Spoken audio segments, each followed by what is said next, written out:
Welcome home, Unity. Welcome home.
Goodness, is it good to see you? I need my microphone on. Hello, there I am. I invite you to stand if you feel like it. We're going to sing a little song together. The words are, oh, oh, oh, the Spirit of God is upon me.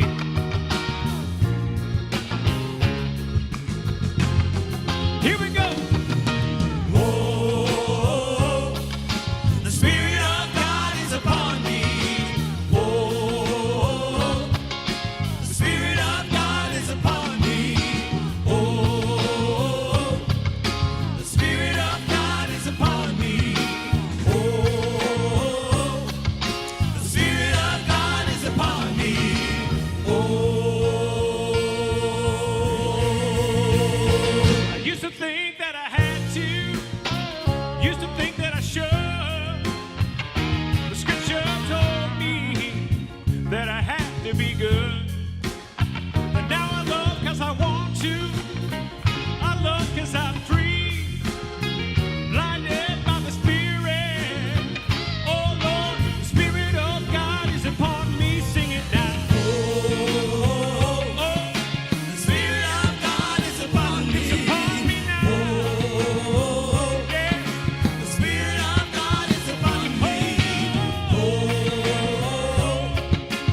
is upon me now.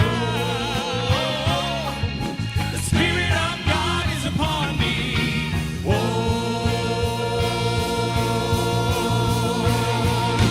Yeah. You may be seated.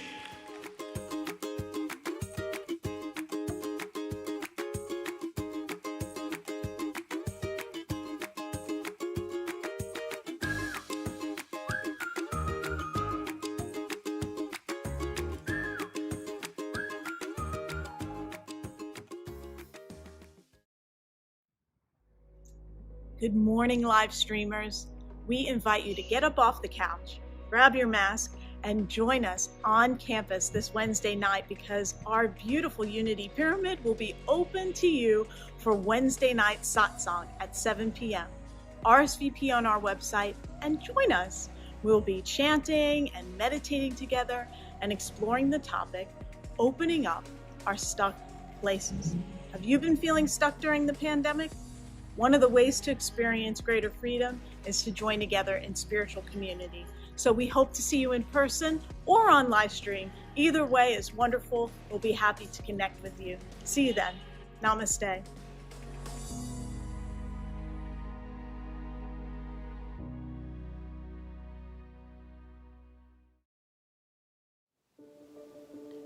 Praying with others is one of the most sacred gifts of self that we can offer to one another, especially in times of challenge or struggle or trouble in someone's life. Holding hands and speaking words of truth and power and comfort enables us to lift them as well as ourselves and hold them in the cradle of our love. Unity Prayer Partners are a part of that wonderful ministry that we share at Unity of Houston with our congregation, a way of holding people in our hearts and loving them through the power of prayer. On March 21st, from 12:30 to 1, following the Sunday service, you'll have the opportunity to meet some of our Unity Prayer Partner team leaders and ask questions about this process of becoming a prayer partner in our ministry. You'll find the link for the Zoom event on our homepage. You'll also find on our homepage the opportunity to possibly sign up to have a prayer partner call you monthly with that power of prayer to enter into your life. You can do both or either of those opportunities. We offer them to you all the time. We love you and we hold you in our prayers. Just know that we are with you always. Namaste. Good morning. My name is Sandra Fitz, and I'm a part of a wonderful group here at Unity called Healing the Heart of America. This group was formed about 5 years ago in response to the numerous and repetitive killings of Black men and women in our country. HHA is a diverse group of people who've come together to learn about racism and oppression. We hold classes, speakers, and discussion groups in order to promote tolerance. I am pleased to announce an opportunity to learn about an historic district in Houston called Freedmanstown. We've invited 3 people from the Freedmanstown Conservancy to speak to us on Zoom. Please join us. Thank you.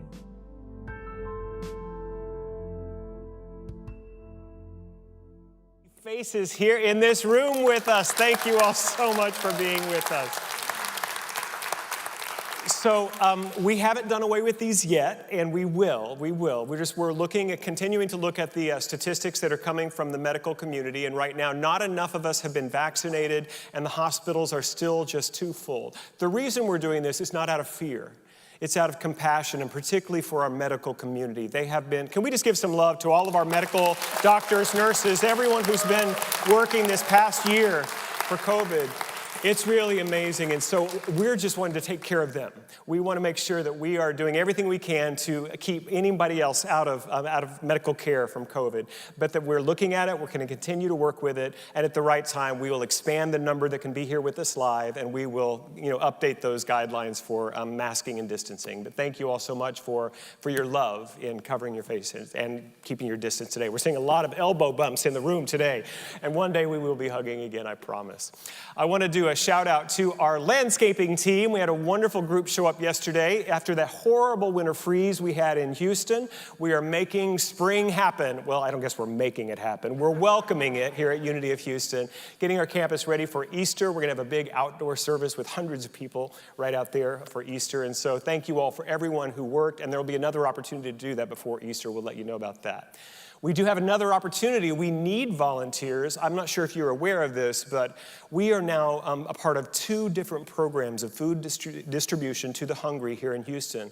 And we've become one of the larger food places, the places where the hungry can go to get food. But it has doubled our need for volunteers on Wednesday. And so if you're looking for a place where you can get out of the house and serve in a way that is safe and distanced and really meaningful, I encourage you to consider coming to our campus on Wednesday to be a part of this wonderful event. And you go right to Unity in the community on our webpage and you can sign up. But we really do appreciate your help with that. As always, I'd like to say thank you for being with us in our Sunday service. If you're new, if you're in the room and it's your first time here, we invite you to go to the very back of the lobby on your way out and pick up a Welcome to Unity packet. It has a lot of information for you in there.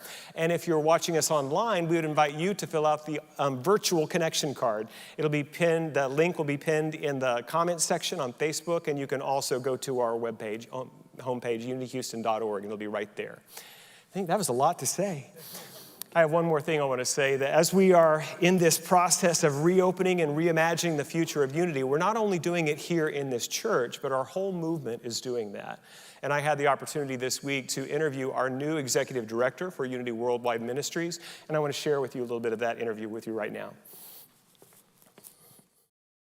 So here at our community, we're having a conversation right now, because I get to choose the talk titles for Sunday services, on the way that Spirit moves in and out of form. Last week we talked about what I called the great undoing, that all form is, this comes from Buddhism, the impermanence, that every form goes away.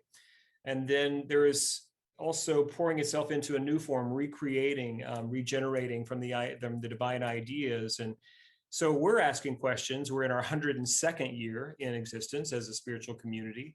Wow. What are the old forms that are no longer relevant?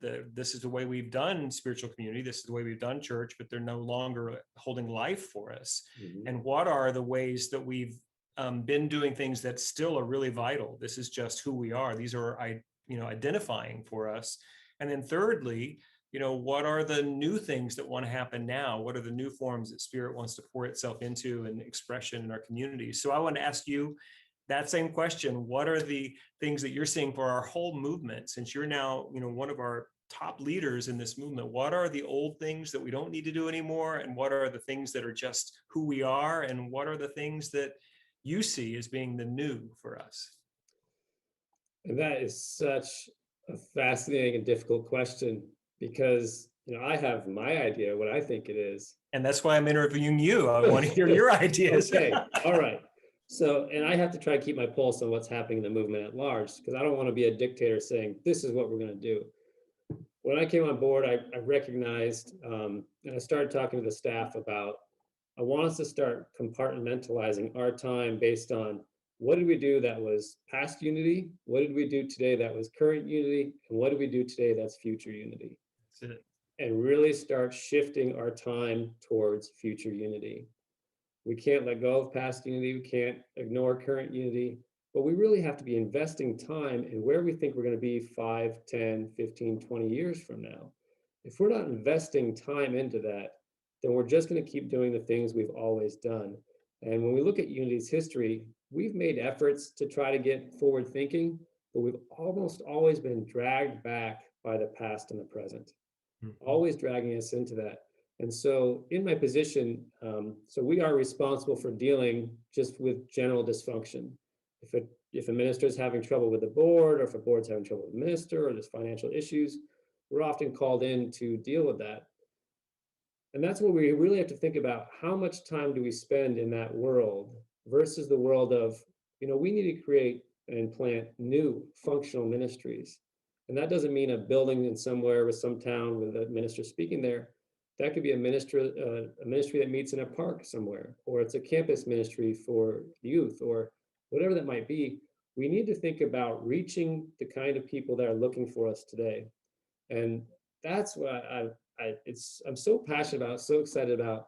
I know hundreds of thousands and millions of people right now are looking for us. They are actively looking for us. They just don't know we exist, right? They might be leaving an experience they had at their old church, which was giving them an old message that was sort of, it's dying out in our world today because people are progressing into this new way of thinking, this more open-minded way of thinking, but they don't know that there's an organization like us to bring them home. And I'm sure you've heard how many people say, I finally found home when I came to Unity, or I felt at home, or here was. You hear that so often. There's millions of people searching for home right now. And we are that home, but they just don't know we're here.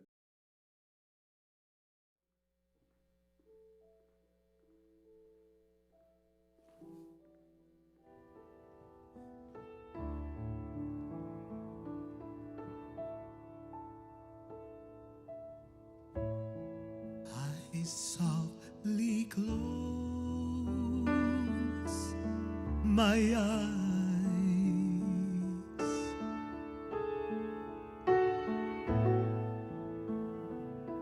letting go of everything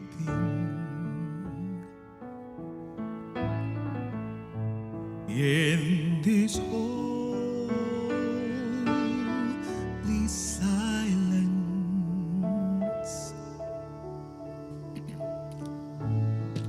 You have come to me.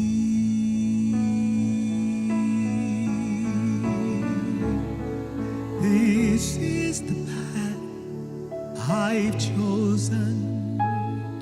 It's like I've always known. This path will lead me home.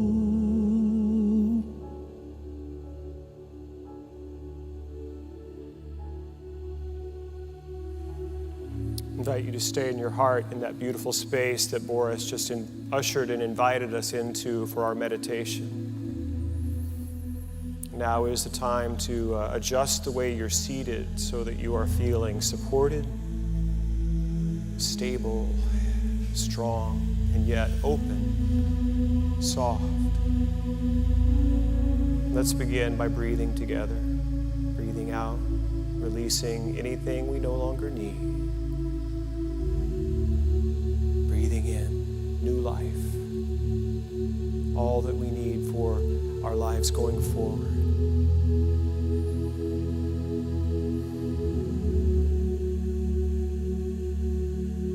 This cycle of release and receive. Our bodies have been breathing like this from the moment we left our mother's body.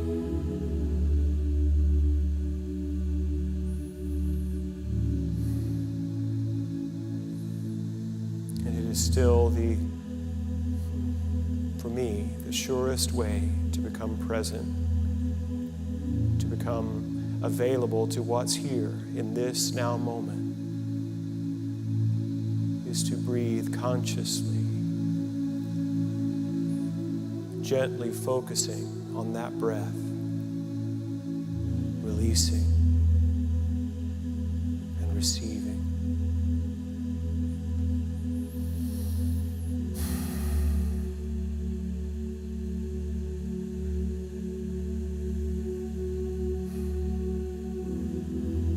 Right here, right now.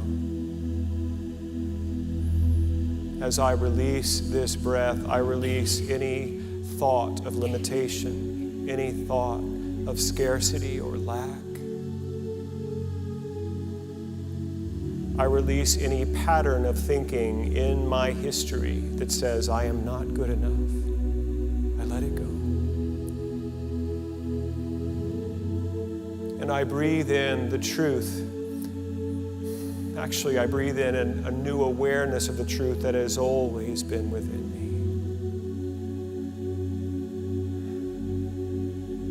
I am one with infinite possibility, infinite love, infinite light, infinite joy,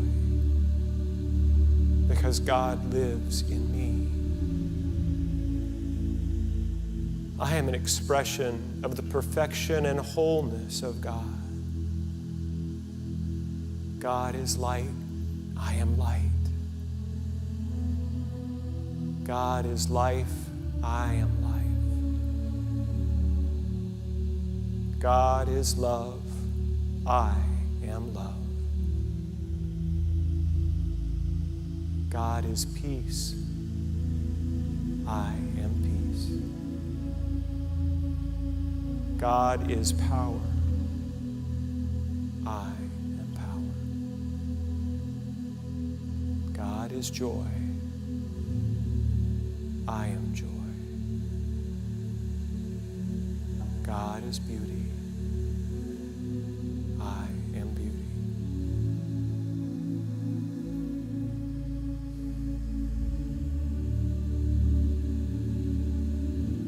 I have been gifted with life,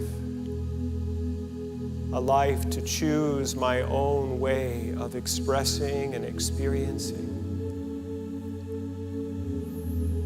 Jesus said, I have come that they might have life and have it more abundantly. And so as I have released my error thoughts and false identities and limiting beliefs, I have renewed my knowing of the indwelling truth of God's presence within me. And life is more abundant now. I am free to speak from my heart. I am free to feel whatever is here now. I am free to forgive and be forgiven.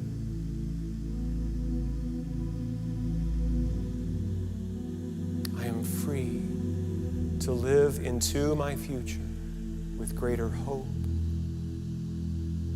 greater freedom, greater fulfillment.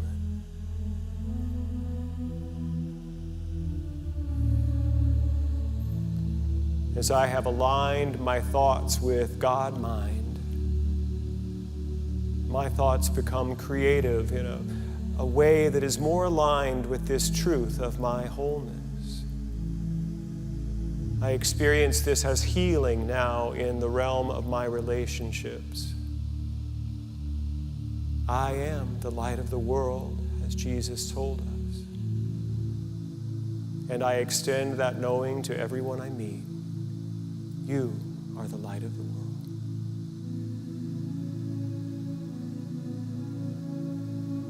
My renewed thoughts of abundance now transform and heal my financial life. I give and receive easily and generously. All my needs are met, and I joyfully participate in circulating the good that comes to me and through me.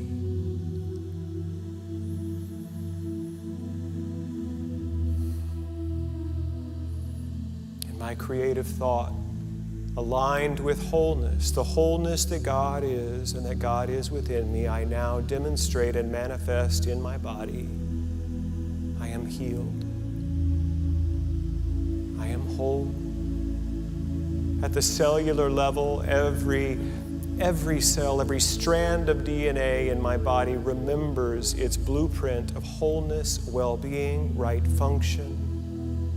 Where there is injury, it is knitting together in a stronger way. Where there has been illness, it is released, and left is my wholeness. I am strong, I am vital. All is well.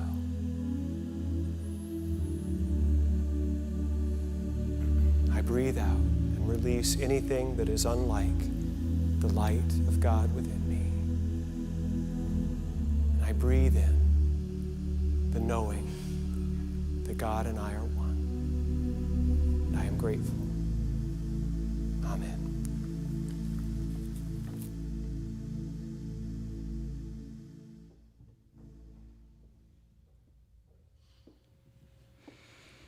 As we bring our attention back to this space, we get to see our spiritual home in front of us, those who are here in person and those who are live streaming. What a blessing it is that we have this homecoming today, and we know that it won't be long before we can safely all gather together. Now we have the opportunity to honor our spiritual home and the blessing that we found unity, that we're one of the lucky ones, the blessed ones, and we just continue to know that we're sending our message out in greater and greater ways, and we are grateful for your support in allowing us to do that. So as we give our gifts this morning, if you're here in the sanctuary, there will be baskets by the doors as you leave for you to give your offering. You're also welcome to give by text to give, just like our live streamers, as well as through our website. So however you're giving, let us hold it in our hearts now and bless it with our offering prayer. Divine love, through me, blesses and multiplies all the good I am and have, all the good I give and receive, and so it is. Amen.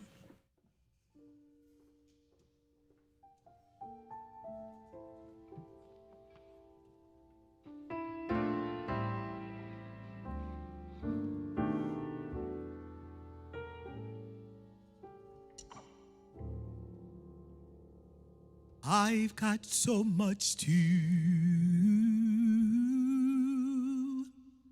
thank God for.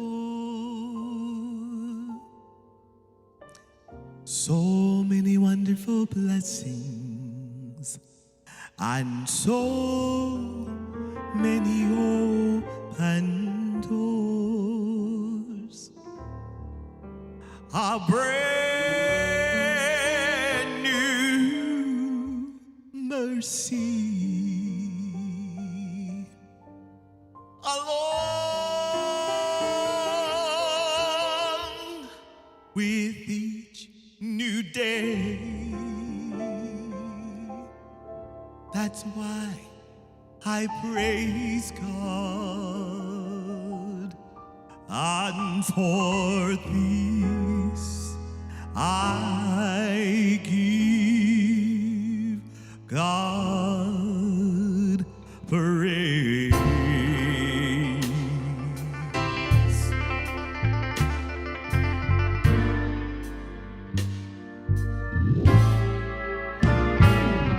For waking me up this morning, praise you, and sending me on my way, for letting me see the sunshine of a brand new day, a brand new mercy along with each new day. That's why I praise you. That's why I praise you, and for this I give you praise. Jehovah Jireh, I praise you. God's been my provider. That's why I praise you. He's always been there and met our needs, always said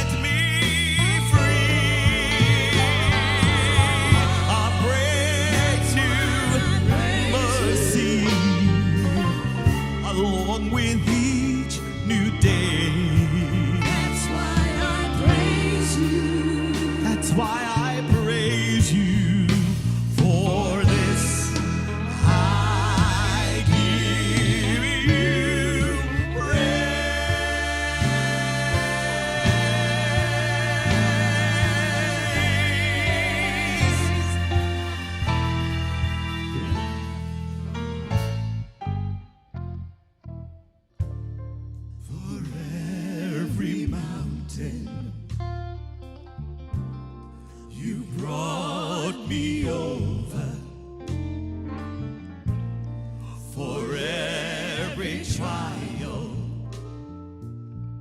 You see me through. For every blessing, hallelujah. For this I give you praise.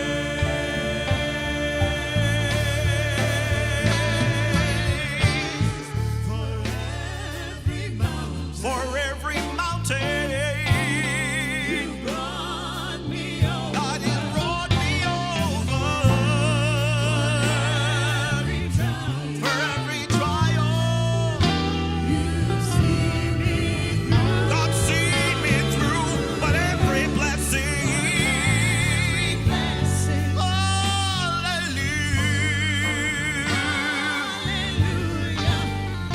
For this I give you praise.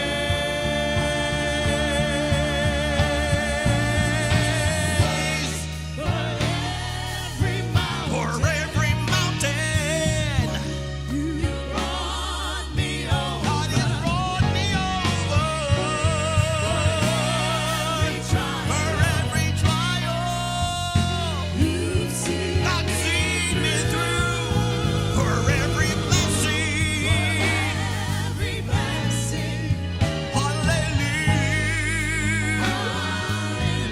hallelujah. For this I give you praise.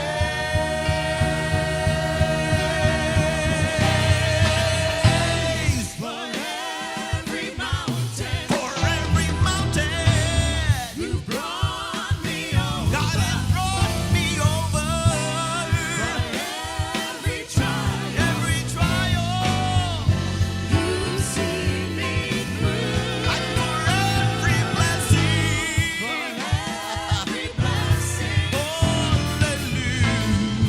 hallelujah. For this I give you praise.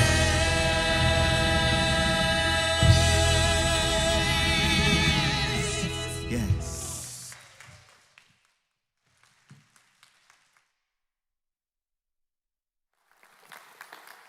Oh my goodness, Boris Britt. You have been brought over some mountains. I know, I can feel it in the way you sing. Thank you, Boris. Oh my goodness. Oh, it's so good to see people out there. Thank you all for being here today.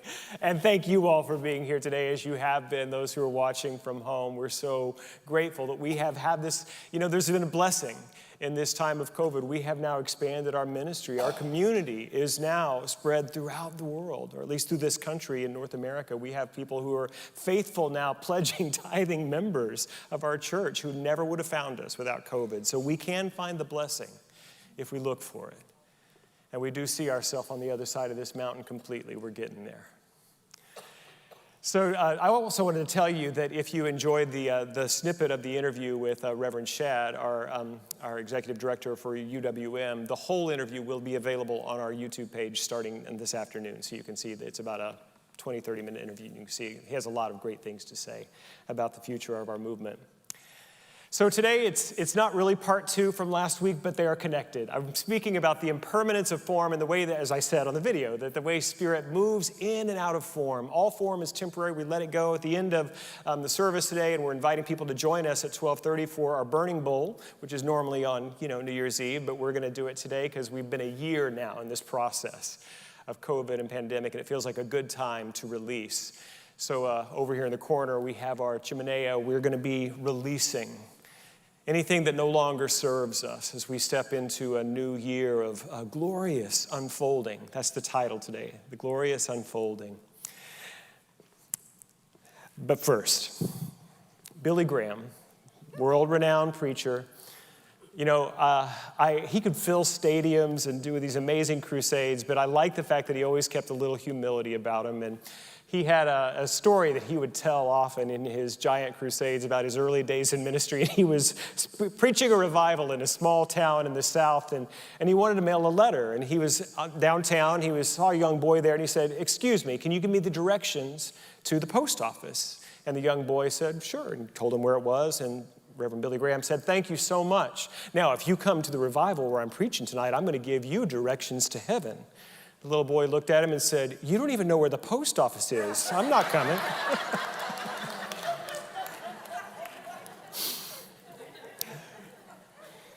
What I said last week about this cycle of, generating new and better and higher forms from our consciousness and releasing that which is done, that which is over.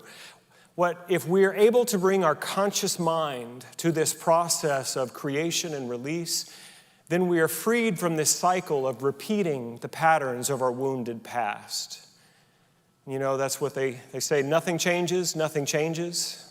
And one of the definitions of insanity is doing the same thing over and over again, expecting different results. We are about evolution, growth, becoming. We want to continue forever to evolve and to rise higher in our oneness with God and the power that is within us. And I want to tell you that in our Western culture, we have been limited in some ways by the predominant thought in terms of spirit and time. Everything in our culture has a beginning, a middle, and an end.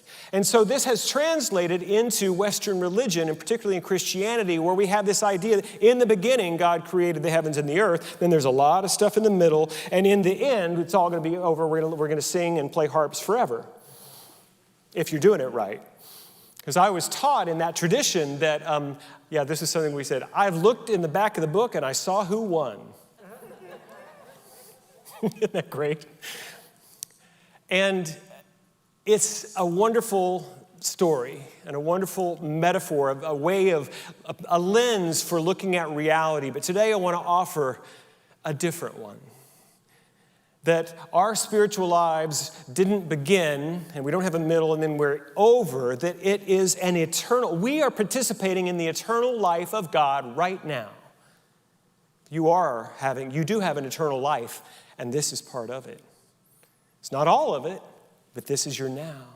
And that as we move into the conscious, creative energy of God, then we begin to rise higher and higher. And so we have to be careful that we're not limiting ourselves to some of the ideas about time and life that we came up with. I was taught a lot about you will finish the race. Do you ever heard that one? That's one of the spiritual analogies. I've worked hard, but I have finished the race. How about victory? You hear this a lot in traditional Christianity and in spiritual terms. I'm going to gain victory over this trial that I'm going through. It's not bad. I'm not saying that that's wrong, but we need something more. Here's the problem with victory. If victory is the aim, the only aim of your spiritual life, it only leaves you with two other options. You're either battling or you're defeated. But what if we were a part of a spiritual life that was so big, so vast, that everything is for our good, and that we're never going to complete it? It will always be rising, evolving, becoming. We are moving ever, ever, ever into a greater awareness and experience of the God presence within us. Am I wrong? Does that just sound like a little bit better deal? I love this idea that we will forever be rising in spirit, forever being releasing all those things that no longer serve, that, it's like the caterpillar body is great, but it's done. It's done. Something else wants to happen, a new and higher form of our consciousness, of our lives. Yep, said everything I want to say about that. Simon Sinek is a futurist and a great thinker. He's written several books. Start With Why was his big book. Recently, I listened to an interview with him and wonderful local Brene Brown. And she was talking about this idea of this limited thinking that we have. And he was saying that so much of business in America and in the Western world is around win and lose. And he talked about the battle between Blockbuster and Netflix. Remember that battle? Who won? Netflix. Well, he says not really. because the game isn't over. You see, the companies that are able to take on this ongoing game, not one that has 4 quarters and the whistle blows and whoever has the most points win, but to keep the game moving. And he talks about the energy of that playfulness. It's just to play and play well can be the goal. And I'm really thinking about that in terms of our organizational strength and our organizational ideas, that we want to stay in the game. We want to find new ways of reaching people. You know, now we're live streaming on 6 different platforms to people all around. That's one of the new ways. But what's next? We're not done there. We want to keep moving, keep responding, keep listening to what life is offering us now. And that's true for us individually too. And you may have retired from your job, but your work isn't over. There's more for you to do, and there's more for you to receive in terms of fulfillment and freedom forever. Not just when you're living here, breathing in this body, but let's start there, shall we? Let's just start right here in this body, and yes, with that family and that husband or that wife. Let's start here. And let's see how we can free ourselves from the old forms, the old thought forms that created the substance forms, and see what we can release so that we can step into our great and glorious unfolding. Integration is the healing. You see, if we have moved from this linear time frame that there's a beginning, middle, and there's an ending, and we've moved into this eternal, glorious unfolding, then everything that comes into our experience is fruitful. Everything has a gift for us if we are in this mindset. Romans 8:28 says, all things work together for the good of them that love God and are called according to his purpose. In my old beginning, middle, end time frame, that mind frame, that's what I used to think that's the reward. You get saved and now you're with God and then everything works together for good. That's the reward you get for doing it right. And now I've come to see that it's reverse. That if we get our consciousness with God, then all of our experience is now reframed through our understanding to be for us. Nothing and no one is against us. And I know some of you have had some mountains that you've been climbing over. Some of you have had some valleys you've been going through. And it would be understandable to say, that's enough. There's nothing here for me. But there is something here for you. There is a gift in this for you if you're willing to put your mind with God, with good, with possibility, with becoming, then this too will reveal something for you that otherwise would not have been revealed in your life. There's a song, well, how do I have time? Yeah, I just want to briefly touch on forgiveness. My Reverend Sheila is here. She's our local forgiveness expert. But I want to tell you, we all have forgiveness work to do. You know what Edwin Gaines says about it? Reverend Edwin Gaines, who's spoken here many times, she said, here's the simple test to see whether or not you have forgiveness work to do. Are you breathing? And that's it. If you're breathing, you have forgiveness work to do. And to remind you, forgiveness does not mean forgetness. Doesn't mean you're not going to remember what happened. And forgiving does not mean condoning. It doesn't mean that what happened is okay. Forgiveness is releasing the idea that the past will ever be different than it was and integrating it into who you are now. The past has brought you here, which is the perfect place for God to create a wonderful future for you. Do you hear that? I just made that up. I'm going to say it again. The past has brought you here, which is the perfect place for the future that God will create within you and for you right now. So I love to tell stories. And I'd forgotten that I had almost an identical talk title about a year ago. I think I called it The Great Unfolding, and I thought, well, I don't remember giving it that recently, but okay. So I looked at everything I had, and I always like to have a story. And my favorite story to share in this topic is the story of Joseph. because he went through so many mountains and valleys, so many ups and downs, and it all worked together for his good. It's a great story, but I've done it. I did it about a year ago. So yesterday afternoon, I was talking to John. I often use John as my backboard to kind of test ideas in the sermon. He said, yeah, I'm looking for a story about resilience and overcoming and evolution and integrating. And he's on his Kindle, he's reading. He looks a little distracted. And he's like, okay, I'll think about that. And then he goes, a little bit later, he goes upstairs. And the book that he had been reading that I was bothering him was called, what's it called? The Choice. And he texted me, yes, we do that now, from upstairs to downstairs. He said, you might look at the story of Edith Eager. That's the author of the book he was reading, that you were just too distracted in her story to realize that her story is the perfect story I needed to illustrate my sermon. Thank you very much. Boris and I are working on a duet for you, and today was not the right day to do it, but we're going to. And the song, I get to be Justin Timberlake in this duet, Boris, just so you know. But in one of the versions of the song, Kirk Franklin does a little spoken intro, and he says this. If you've been watching my Friday Lives, you've heard me say this a few times because it really has moved me. He says, some come through the storm better, and some come through the storm bitter. And the difference between the bitter and the better is the compass of the heart and the direction you want to go.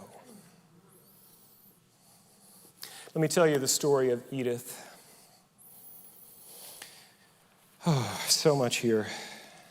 I'm just going to bring up my notes in case I missed something.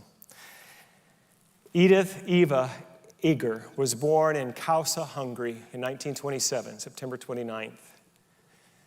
She had a really wonderful sort of middle-class life. Her father was a successful tailor. Her mother was a homemaker. She had two older sisters. Can't remember the older one's name. It'll come back to me.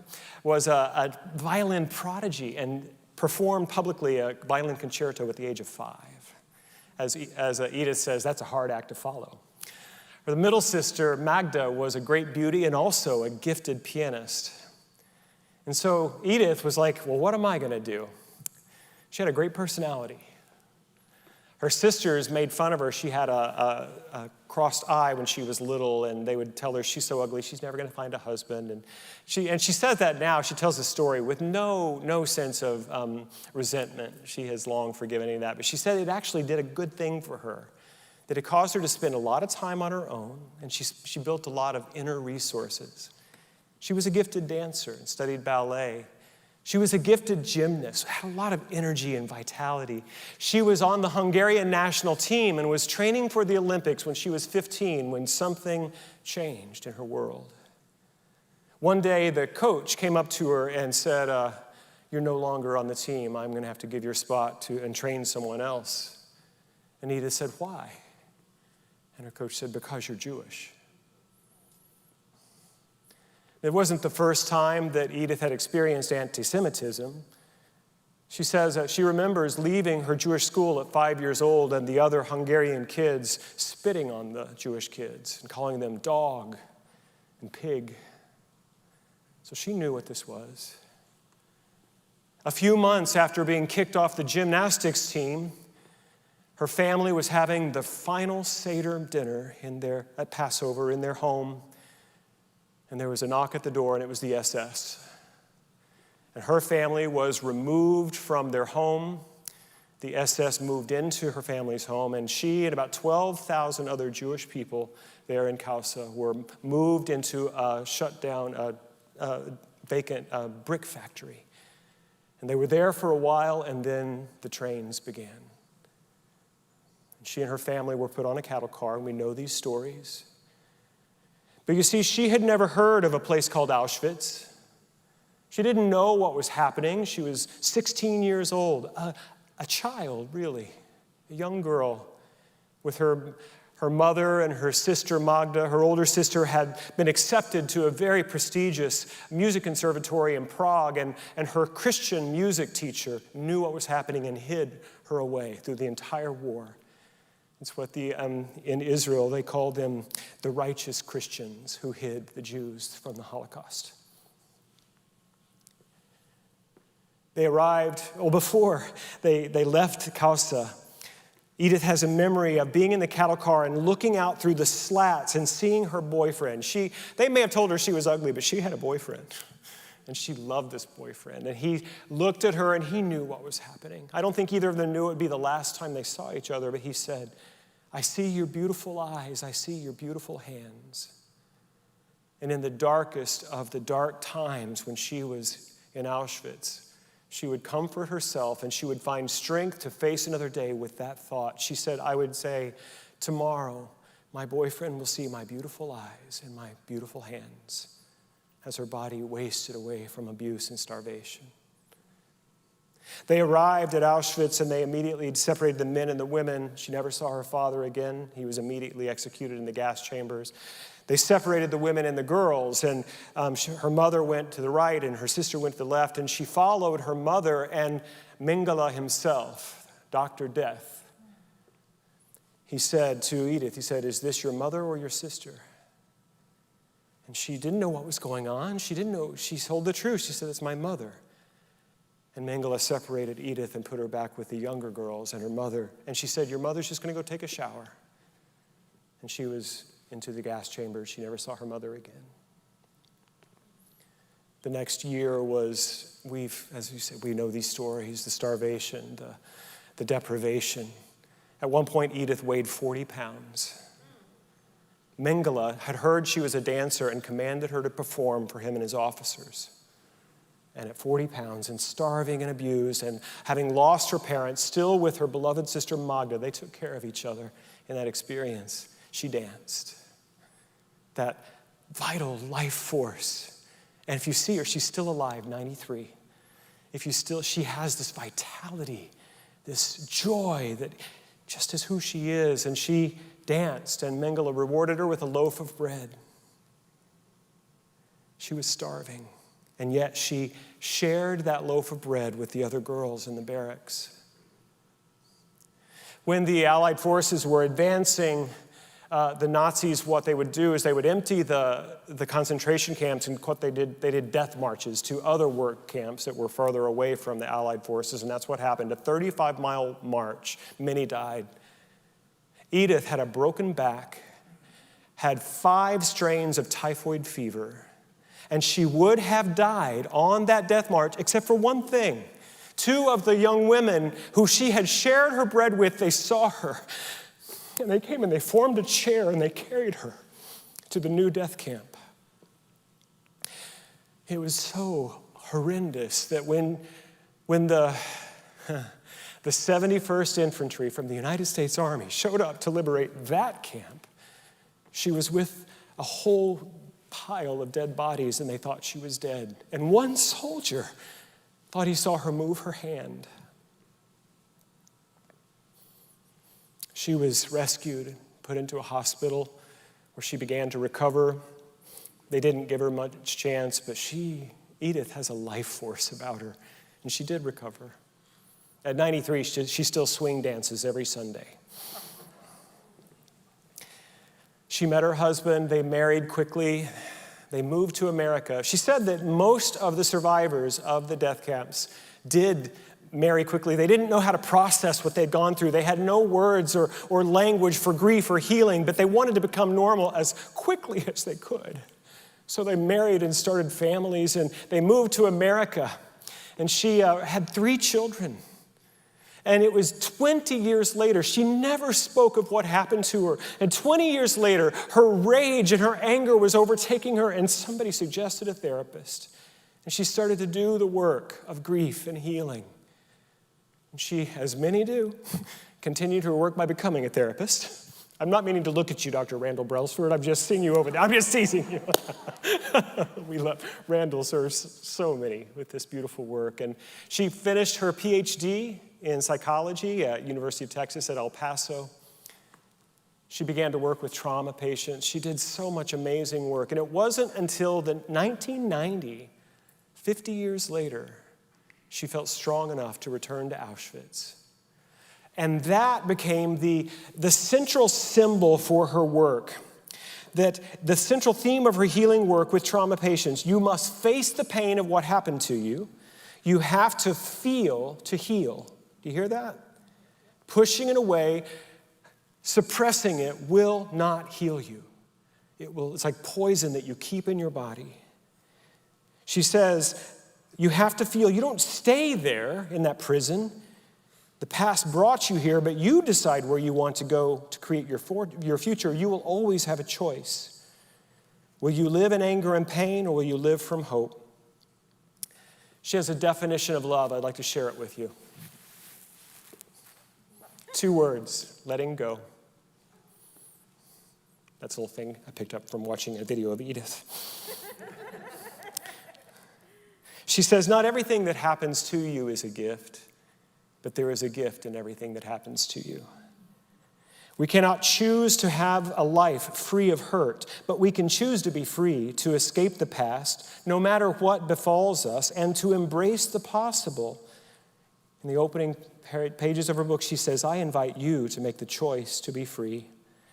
At 93, she still has a patient list. She is in active practice in La Jolla, California. She is on faculty at University of California at San Diego. She gets called to do work all around the world. She was called to Fort Carson, Colorado, to work with some soldiers returning from Afghanistan who were experiencing PTSD. It was the 71st Infantry, the same company that saved her life in that death camp. She was able to heal the new men and women who were the soldiers of that company.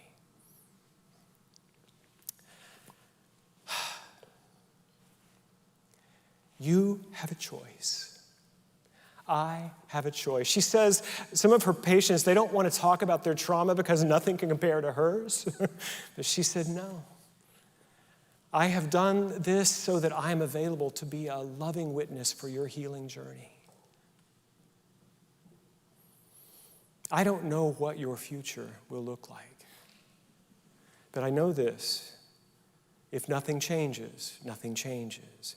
If you are in the prison of your thought, Edith asked her patients this one question: what are you going to do different today, or what are you going to stop doing?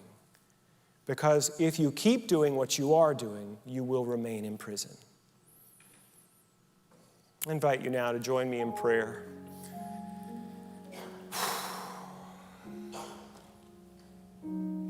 We have a choice. The gift of life, if we have a breath, we have a choice. So God, in this moment, quicken within our mind and heart what it is that is calling us into the ever unfolding of our future. What is the next step? What must be released? What must be accepted? What must we stop doing? What must we begin? Enliven our intuition, guide us, show us what is here for us, that we may be free.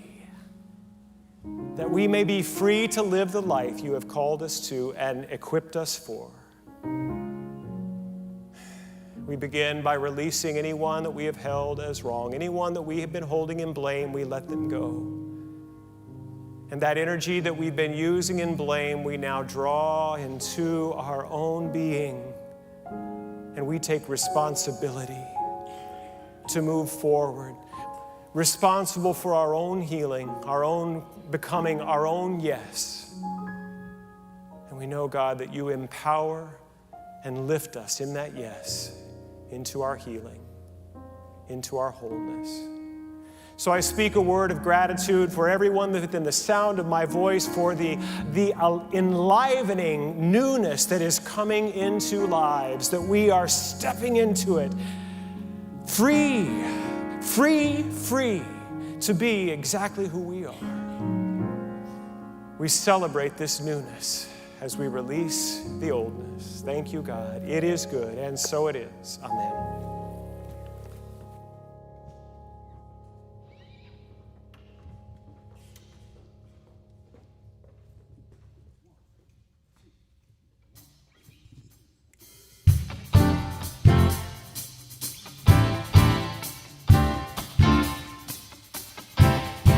I made an angel, but falling from the sky. I may look like an eagle, but soaring not so high. I may look like a butterfly that changes from a worm that once lived in the darkness, but now it's colors for more than these, more than these. I am so much more, so much more than these. I am the apple of God's eye, the lily in the field, the water in the ocean, the rose and daffodil, the colors in the rainbow, so bright and so fair, the beauty in a baby's eyes, the fresh breeze in the air. More than this, more than this, more than this. I am so much more, so much more than this, more than this, more than this, more than this. I am so much more than this, so much more than this. More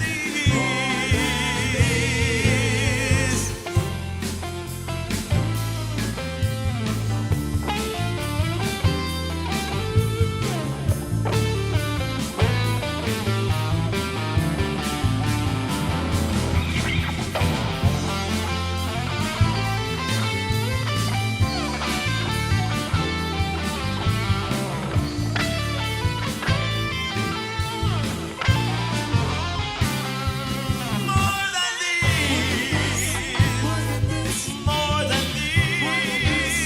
I am so much more, so much more than this,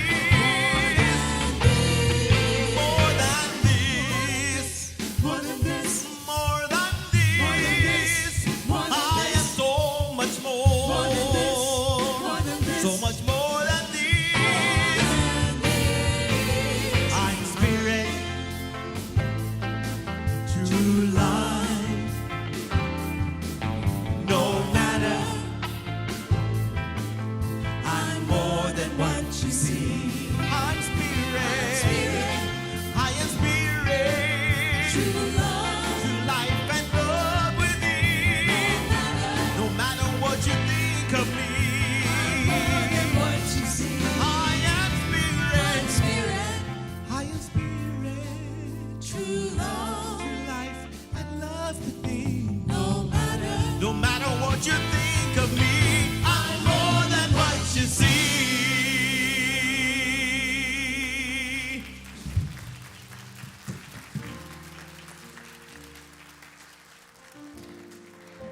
Come celebrate nature's renewal and longer, warmer days with our spring Equinox virtual Labyrinth walk, Saturday, March 20th from 10 a.m. to noon on Zoom.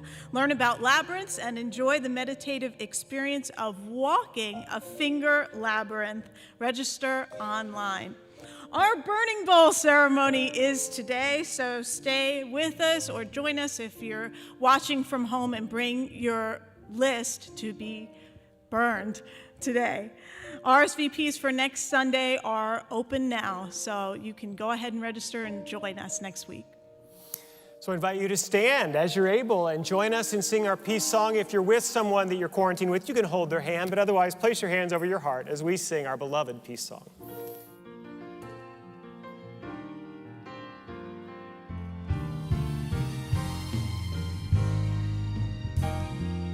Let there be peace on earth and let be gay with me. Let there be peace on earth, a peace that was meant to be. With God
invite you now to speak the words of our prayer for protection with me.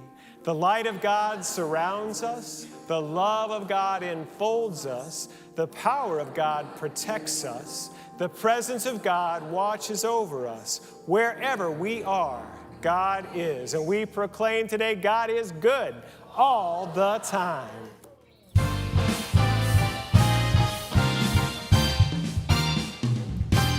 It's a beautiful day.